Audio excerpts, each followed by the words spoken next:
This week's parasha, Parashat Behaalotecha, we have the deep, mystical Shaar Nun. I think this year, every Dvar Torah I sent out is a different angle, a different lens on these two special Pesukim, known as the Shaar Nun, the 85 letters, Gematria Peh, the kiss from HaKadosh Baruch Hu. It's the mouth, it's the kiss. HaKadosh Baruch Hu is giving us a glimpse into something so super deep. And we have two Pesukim. The first one, Vayibin Saron Moshe, Kuma Hashem, we say when we take out the Torah, and Moshe Rabbeinu went out with the Aron, he tells Hashem, Kuma Hashem, get rid of all of our enemies, disperse them, remove them completely. And the second pasuk, Uvnu Chayomar, Shuva Hashem, Avot Alfei Yisrael Hashem, come back to the Jewish people, bring back your Shekhinah.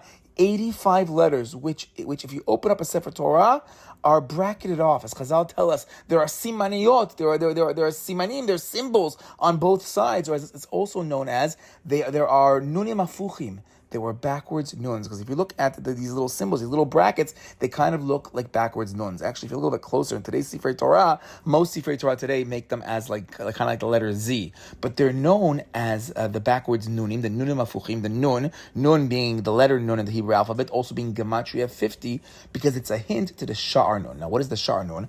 The Shaar Nun, as we've spoken about many times in the past, you can PM me for the longer Sefer Torah that I discuss this in detail. But Chazal tells us, the Gemara tells us that there were Nun Sha'arei Binah. There were 50 gates of wisdom, and of those 50 gates, 49 were revealed to us. But the 50th gate, that last final gate, the most deep of the secrets of the Sodot, that wasn't fully revealed even to Moshe Rabbeinu. Actually, we spoke in the past that it might have been given to him at Har Sinai the first time, but then we sin with the Egel, Lech Red, Lech Gematria 50, Red, go down to 49, but only at the very end of his life. When he goes to Har Nevo, Nun Bo, only at the very end of his life does he get back to that level of 50. Although it does seem that certain holy people throughout the generations, such as Rabbi Akiva, who was crowning those letters in the Torah, might have been revealing certain glimpses of that Shaar Nun, of that final 50th gate. But for the most part, the 50th gate is not with us right now. And Chazal tell us that originally we were supposed to have it. Originally, we were supposed to have that the two Pesukim in our Torah, those 85 letters, was really supposed to be something much larger, a larger Sefer. Actually, they learn, according to one opinion in the Gemara, there were supposed to be 7 books to the Torah. Like at the start of our parsha, we have 7 branches of the menorah that shine out that light corresponding to the 7 books of the Torah. But these two Pesukim, these 85 letters, it's all that we have left, because the rest of that Sefer was nignaz. It was hidden away, only to be revealed either in the times of Mashiach, Yamot HaMashiach, finally we'll be zochet to the rest of that Sefer, or alternatively, as some of the Mefarshim explain, that maybe it's going to be revealed slowly, but no longer in the written text of the Torah, but rather to the Torah Sheba'al Peh. So we have these 85 letters, Gematria Peh, hinting to the need for us to now work and toil and be Amelim BaTorah to reveal through our oral Torah, to our Torah Sheba'al Peh. We're going to reveal the rest of the secrets, the rest of the letters, the rest of what takes place in this Shaar Nun. So I want to focus in this Dvar Torah a little bit more on this whole concept of the peh, this whole concept of the mouth, because we've already seen this concept of the peh in this time of year. We've already spoken about it quite a bit in the past regarding Matan Torah. At Har Sinai, Matan Torah, when Hashem gave us the Torah, the great revelation, Hashem comes down and He gives us the Torah. And according to the mystical reading of Har Sinai, there was actually a marriage taking place at the exact same time. Mystically, there was a marriage, maybe an engagement, maybe there was a chuppah with Har Sinai on top. There was a marriage to HaKadosh Baruch Hu, according to some opinions, the Torah being the actual ketubah. And at this moment of union with HaKadosh Baruch Hu, where we're becoming one with Hashem, Chazal learned the union as a double kiss. They see symbolically 2 neshikot, a double kiss taking place. And they explain that the first 2 commandments of the 10 commandments symbolize the 2 kisses. They symbolize a special type of exclusivity, a special type of oneness, unity with the HaKadosh Baruch Hu, of nobody else. We are exclusive, VIP with the HaKadosh Baruch Hu, and nobody else can be around, because kiss number 1, the first neshika, that's the first commandment of Anochi Hashem, there's only one God. And kiss number 2 is the commandment that we're going to have no other gods. That meaning it's just us and God. It's just us and Hashem. There's only a union. First commandment, God. Second commandment, no other gods. There's only the 2 of us. And that's a hint to our marriage to HaKadosh Baruch Hu, to our union to HaKadosh Baruch Hu. And it's seen in the words, in the most holy of holy songs, in our beautiful love song with HaKadosh Baruch Hu of Shir HaShirim. In the very first parak of Shir HaShirim, towards the very beginning, it says, Yeshakeni mineshikot pihu, that HaKadosh Baruch Hu kissed us, Yeshakeni. Part of the stuff we're reading in the past tense, part of it we're going to also read it as a prayer for the future. But HaKadosh Baruch Hu kissed us, meneshikot pihu. The lover kisses us with the kisses of your mouth. Meneshikot pihu. We mentioned in the past, though, that the word pihu is a very strange word. What do you mean, pihu? The word should either be piv, his mouth, or it should be piha. Kiss me with your mouth, either in masculine or in feminine. What is this language of pihu? So pihu is a hint to the most intimate of kisses. That the kisses that we got, this double kiss that we got at Mount Sinai, these first two commandments, is actually the kiss of a piha and a piv coming together. The masculine and the feminine. The piv and the piha, they come together. Pe el pe, mouth to mouth, they come together as the pihu. And that's why it says, Shekem Mishkot pihu, we want the kisses of the pihu, which is the masculine and feminine, the piv and the piha, coming together. And it's no coincidence that if you fast forward to the very end of our parasha, when Hashem is giving Musar to Miriam and Aharon, and Hashem is telling them, well, you think that Moshe is like you think he's on the same level of Nevu'ah, you think you have the same closeness that I have with you, even though I'm very close to you, Aaron and Miriam, you're Nevi'im, you're prophets, but you think I'm as close to you as I am with him? No. He's on a total different level. He's on a level of what's called Pe'el Peh. Lo ken avdi Moshe, bekol beiti ne'emanu, he's different, my servant Moshe, he is ne'eman in my house all the time. Pe'el Peh adaber bo. I speak to him, I'm going to speak to him, I give Nevu'ah to him, Peh el peh. There is this double mouth, this peh el peh. There's this more direct. At Har Sinai, at least for the first two commandments, we too, it seems to be, were on this level of peh el peh. We were on this level of pihu. This actually might explain why, according to the Midrashim, our neshamot were porchot. They jumped out of our bodies and we needed a tchiyat metim to come back because it really was this intimate of kisses. I remember learning years ago from my Rebbe of Eitan Feiner that he says that a kiss that's mouth to mouth, a piv and a piha, is considered to be the most intimate because it's the only type of kiss where the male and the female are both giving and receiving at the exact same time. They're both acting as a mashpia and a mekabel, a noten and a mekabel. There's a giver, there's a receiver, but right now, when and every other kind of kiss, for example, there's an active person and there's a passive. If you give a kiss on the forehead, so the person giving the kiss, that's the active person, that's the noten, that's the mashpia, and the person with the forehead is the receiver, is the mekabel, is the passive one. Peh el peh, mouth to mouth, pihu is a total different level. Pihu is the level of both giving and receiving. That's why mouth to mouth is the most intimate of all the kisses that's possible. Lanu tati, I was thinking maybe we can take this even a step further. If we take the gematria of pihu, so the gematria of pihu is gematria 101. Now, 101 for the Sfaradim is a very common number because when you do donations, it's always told, don't do gematria 100. Gematria 100 corresponds to Samech Mem, which is the evil angel. Always do gematria 101 because 101 is gematria as numerical value Michael, the angel Michael, Michael in the Shamayim. So I was thinking maybe the concept of pihu could also be a hint to the angel Michael, and again to this whole concept of being the giver and receiver at the exact same time. Because who is Michael? Michael is known as our sanegor, as our protective angel, as our defense attorney up in the Shamayim. Michael represents a certain connection between us and Hashem. And actually, if you take the different midrashim, the different sources in Chazal, he kind of works as this in between. Sometimes protecting us, sometimes going towards the Kadosh Baruch Hu, sometimes going up, sometimes going down. On the one hand, so Michael is this defense attorney. He's the special protector of the Jewish people. Says the midrash in Shemot Rabbah that Michael actually stands on one side as the defense attorney, and the Samech Mem, the evil angel, the Satan, stands on the other side to prosecute us. So we have a defense attorney versus a prosecutor, and Michael becomes that defense attorney. He comes from the side of Chesed. His name, Michael, hints to Mi Ke'amcha Yisrael. Again, he's there for us.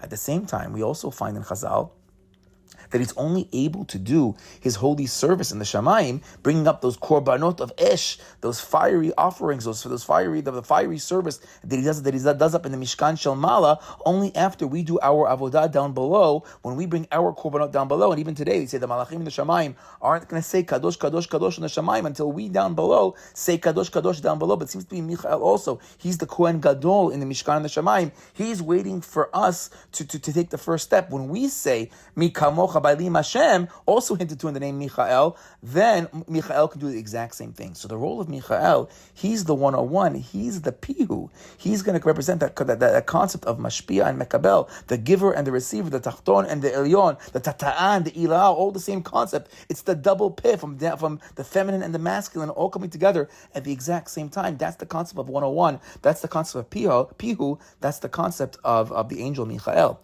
I was also thinking that maybe 101 could also correspond to another teaching of Chazal, that 101 is the special amount of effort that we're supposed to put in when we learn Torah. Says the Gemara in Chagigah, this is Chagigah Daf Tet Amud Bet. A person who's learning Torah, if you study something 100 times, it's nowhere near the same level. It doesn't compare at all to 101. Once you do 101, that level of amelut, that level of Torah learning, when you get to the level of 101, that's already a totally different level. Man, I heard once that really the 101 is really a concept. Yeah, you got to study 100 times, but and one. What's the and one? You got to think about that unity of HaKadosh Baruch Hu. You got to be learning for the Yichudo Shel Olam, for Shema Yisrael Hashem Elokeinu Hashem Echad. We got to be thinking about that oneness of HaKadosh Baruch Hu, and it's part of a mindset that we have. That the mindset of 101 is that we're doing it for the sake of HaKadosh Baruch Hu. But according to the simple interpretation, we have to really toil. And if we toil 101 times, that's a whole total different level when it comes to Torah. So if we can relate this to a concept that we said in our Dvar Torah on Shavuot this past year from the Beit HaLevi, this need for 101, this need to toil, where did that come from? So in the first set of luchot, according to the Beit HaLevi, before they were broken, there wasn't that issue.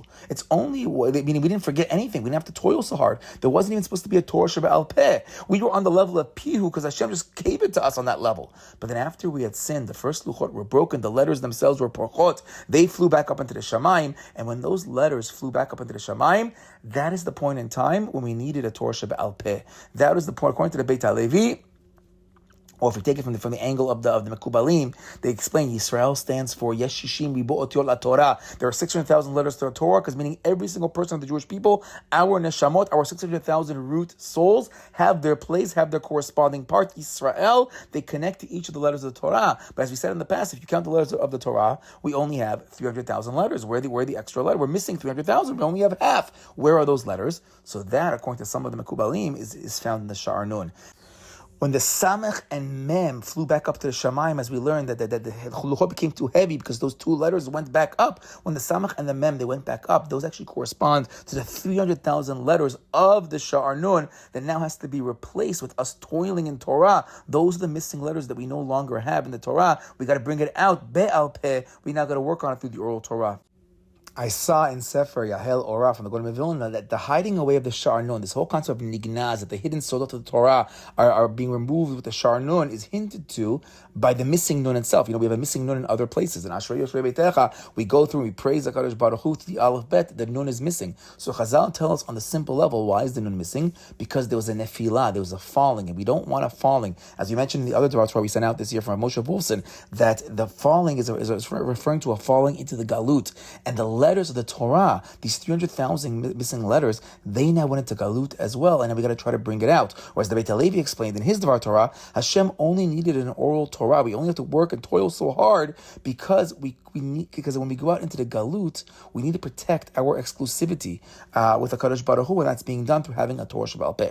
But says the Gra, when the Nun flies away, the two letters on each side of the Nun, the Mem and the Samech, they come together. So it's no longer Mem Nun Samech, but just the Samech and the Mem together. And we know the Samech and the Mem coming together, that's the Yetzirah himself, that's the Satan, that's the Gematria 100, which now represents forgetfulness according to the Golem of Vilna. We need to be toiling. We now need the 101 because the 100 now is the Samech and Mem coming together. We got to bring back that Nun. We got to bring back the Nistar. We got to bring it back. Returning to the Gemara, says the Gemara, if you open up the Gemara in Yavamot, Taf Samech Gimel Amud Aleph, says the Gemara, Tanu Rabbanan, the rabbis go to our second verse of the Shaar Nun, Uvnucha Yomar, Shuva Hashem Revot Alfei Yisrael. And when the ark comes to a rest, we say, HaKadosh Baruch Hu, come back to the Jewish people. Melamed, says the Gemara, She'ena Shechina Shora Al Pachot Mishnei Alafim Ushnei Ravot Mi Yisrael. Says the Gemara, the Shekhinah, the divine presence, will not rest upon the Jewish people unless we have 2,000s and 10,000s, meaning 22,000 Jewish people. Hashem will only come down if there's 22,000 people. And how do they learn that? Because they learn the idea of Revavot, 10,000s, it's in the plural. So we have 10,000s, which is 20,000, and Alfei, thousands, is Aleph is 1,000, Alfei is plural, so it's 2,000. So we have ourselves 22,000. They're both in the plural, so we have ourselves 22,000. Says the Golem of Vilna, what's the significance of the number 22? Why does that matter? So he writes that 22 corresponds to the 22 letters of the Torah, the Kafet Otiot Torah. But Hashem is saying, I will only dwell with you amongst the Jewish people when you have all 22 letters. And now that we're missing the letter Nun, I can't be here. So our job is to return that Nun. And when the Nun comes back, then the Shekhinah will join us as well. So I was thinking that in the case of our 85 letters, we only have one peh. We only have one kiss from Kadosh Baruch Hu. If until now we're speaking about the pihu, the neshikot, the double kiss, the peh el peh, but by us we only have 85. We only have one peh. We only have a little bit of a glimpse into the holy Shaar Nun, but it's one-sided. I was trying to figure out which side is that. Our side, is that God's side? Because it sounds like a prayer to Kadosh Baruch Hu. We want you, Hashem. So is that us, or is that a Kadosh Baruch Hu saying you kind of messed up? This is what it was supposed to be. So I'm going to give you a little bit of a glimpse. So I'm not really sure which side the kiss is coming from right now, but we only have 85 letters. We only have a peh.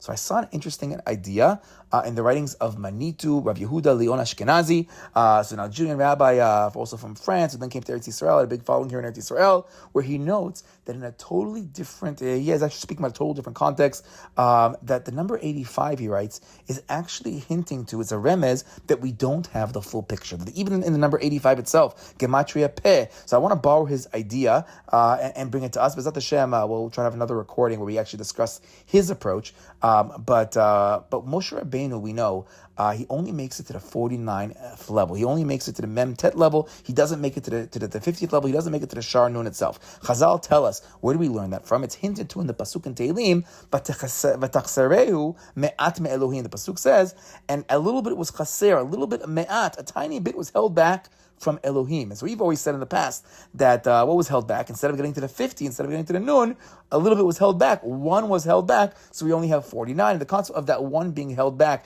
is also hinted to in the small aleph in Vayikra, that the final Shaar Nun, that final aleph, that final gate, we only get a tiny glimpse of, because there is an aleph there. There is still an aleph, but it's only a tiny gate. Maybe it's only one elif, it's one 1,000th of what the actual 50th gate is supposed to be, but we're lacking the full gate until Moshe Rabbeinu's death. Says Manitou in his Devar Torah that Elokim is Gematria 86. So for now we're saying Vatechasareu me'at me'elohim, that a little bit was taken away. So Elokim is Gematria 86. The word peh, or in his context po, peh hey, is 85. That's as far as we can get nowadays. We can only get up to the 85 because we're missing. We're missing a little bit of Elokim. We're missing the 86. We can never go all the way. We can only go to 85. So now, I was thinking, let's take that idea to our 85 letters as well, to our Shaar Nun and our parasha. Maybe that's the exact same hint.